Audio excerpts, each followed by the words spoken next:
Hello everyone, welcome to Vidhigya Explained Series. The topic for today's discussion is India and COP26. So we will be discussing this topic.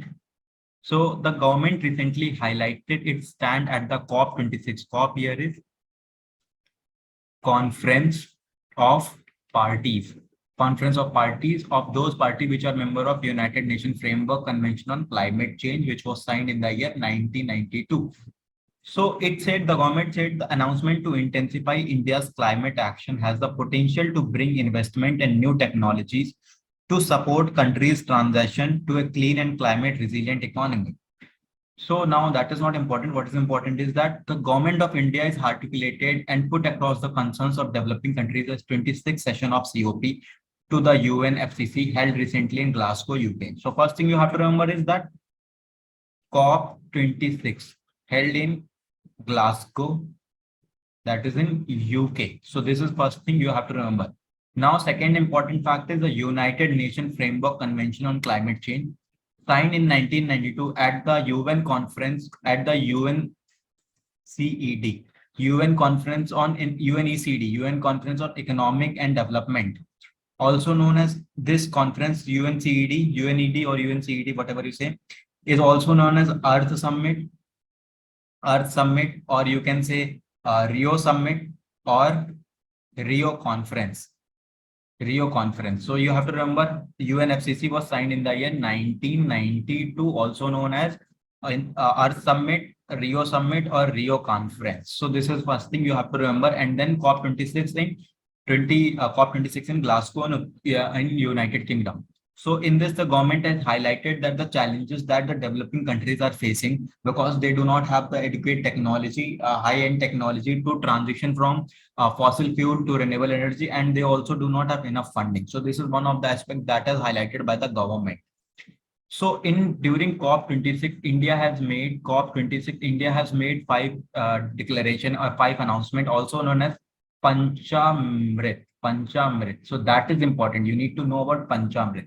So this can be asked. So first target is reach 500 gigawatt non-fossil energy capacity, or you can say renewable energy capacity by 500 gigawatt by year 2030. Second, 50% of India's energy requirement from renewable energy by 2030. So whatever the energy requirement of India from by 2030 will be, of that 50% will be made from renewable energy sources.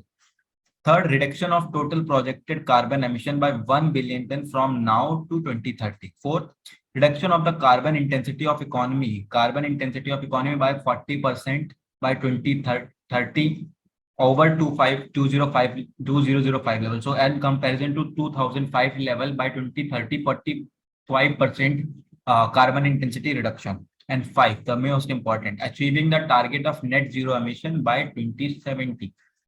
So what is net zero? So India has pledged to become a net zero carbon emitter by 2070 and announced enhanced targets for renewable energy deployment and reduction. So net zero doesn't mean that there will be no carbon emission.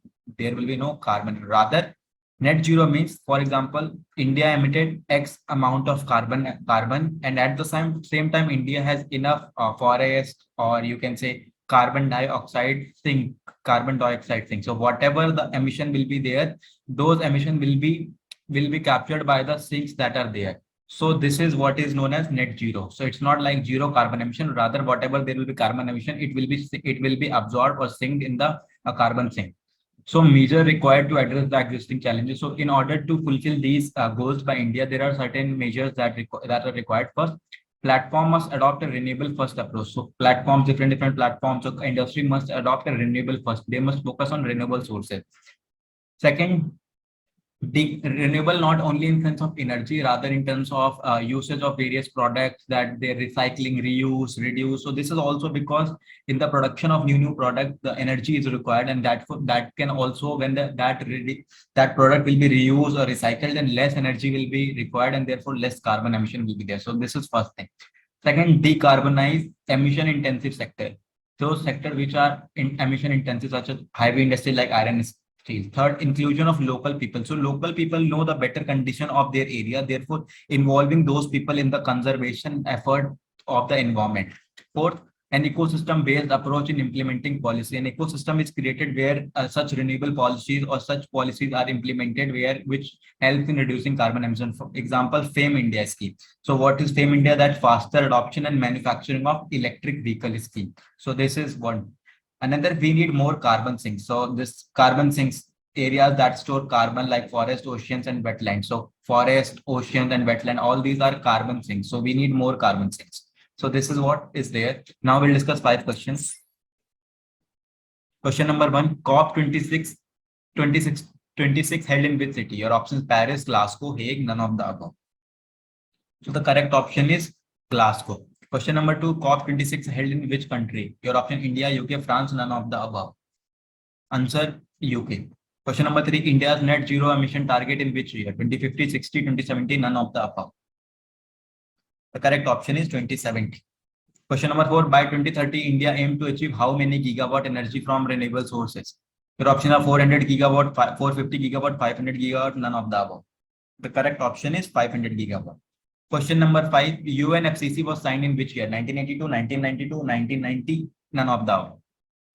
The correct option is 1990. So that's all for this session. Stay logical with Vidhigya, your best pal in CLAT Preps.